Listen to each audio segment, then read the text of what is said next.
আউযুবিল্লাহি মিনাশ শাইতানির রাজিম। আসসালামু আলাইকুম ওয়া রাহমাতুল্লাহ। কোরআনের দৃষ্টিতে যে বিশেষ দুটি জিনিসের সাথে শরীক করা যাবে না, সেই বিশেষ দুটি কি?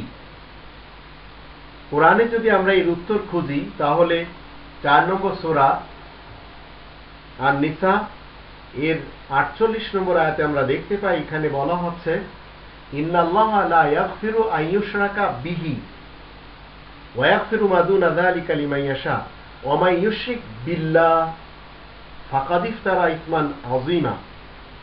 আল্লাহ বলতে নিশ্চয় আল্লাহ মাগফিরাত করবেন না সেই শরীককারীদের, সেই অংশীবাদী মুশরিকদের যারা কোরআনের সাথে অন্য কোনো জিনিসকে শরীক করে দেয়। কোরআনের আইনের অন্য কোনো আইন মানবে, কোরআনের বিধানের মোকাবেলায় অন্য কোনো বিধানকে প্রাধান্য দিবে, আল্লাহ এদেরকে মাগফিরাত করবেন না। ওয়া ইয়াগফিরু মা দুনা যালিকা লিমান ইয়াশা, এছাড়া যারা উপযুক্ত হবে তাদের সবাইকে আল্লাহ মাগফিরাত করে দেবেন।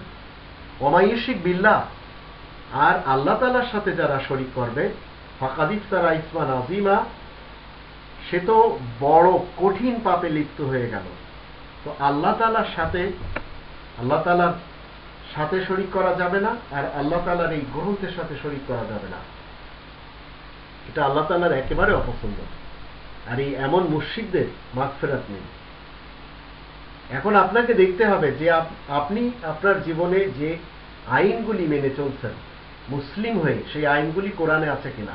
যদি কোরআনের বাহিরের কোনো গ্রন্থ থেকে আপনি কোনো আইন মানেন, কোনো আইনকে প্রাধান্য দেন, তাহলে আপনার জন্য জান্নাত অন্তত আর বৈধ থাকলো না।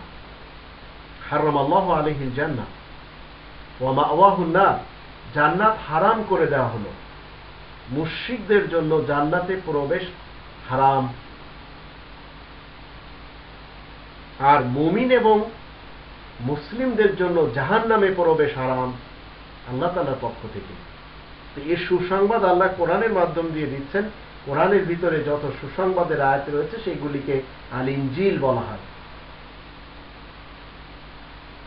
কোরআনের 18 নম্বর সূরা আল কাহফ এর 26 নম্বর আয়াতে আল্লাহ বলছেন ওয়ালা ইউশরিকু ফি হুকমি আহাদা, আল্লাহ তাআলার কোনো হুকুমের সাথে শরীক করা যাবে না। আল্লাহ তাআলার যে জাত, সেই জাতের কোনো দিক থেকে কাউকে শরীক করা যাবে না। সূরা ইখলাসের 1 থেকে 4 আয়াত 112 নম্বর সূরা, এখানে আল্লাহ তাআলা বলে দিয়েছেন। ফাইনালে বলছেন ওয়ালাম ইয়াকুল্লাহু কুফুয়ান আহাদ, কোনো দিক থেকেই আল্লাহ তাআলার কোনো শরীক নেই, তার সমকক্ষ কেউ হতেই পারে না। তো আপনাকে আমাকে যদি মুসলিম হিসেবে বসবাস করতে হয়, তাহলে আল্লাহ তাআলার সাথে অন্য কাউকে সমকক্ষ করা যাবে না, আর আল্লাহ তাআলার এই গ্রন্থের সাথে অন্য কোনো গ্রন্থ মানা যাবে না, অন্যথায় জান্নাত হারাম হয়ে যাবে।